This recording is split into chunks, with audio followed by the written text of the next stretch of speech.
Tim Monef Kecamatan Dramaga dan tenaga ahli bersama-sama mengecek lokasi pembangunan infrastruktur dan tebingan penahan tanah atau TPT di Kampung Nangela, Desa Sukadamai. Pemeriksaan tersebut sesuai dengan perencanaan yang diusulkan oleh Pemda Sukadamai. Tidak hanya itu, tim Monef dan tenaga ahli langsung menghitung ulang betonisasi jalan dan TPT. Hasil Monef ini nantinya sebagai bahan laporan pertanggungjawaban terhadap Pemkab Bogor. Saat ini Kecamatan Dramaga baru melaksanakan Monef di 2 desa, yaitu Desa Sukadamai dan Desa Ciherang.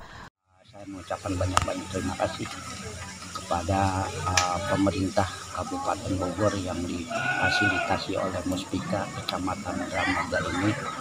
Di hari ini lagi mengadakan Monef hasil dari masalah kinerja pemerintah Desa Sukadamai kaitan untuk program infrastruktur anggaran Samisade.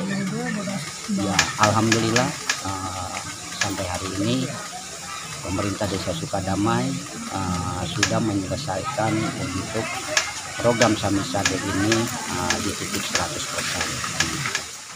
Pentingnya betonisasi jalan di Kampung Nangela ini merupakan jalan penghubung dan akses pertanian, pendidikan, dan lainnya. Pemda Sukadamai berharap warga dapat menjaga dan merawat jalan ini. Dari Dramaga, Kabupaten Bogor, Iman Abdurrahman melaporkan.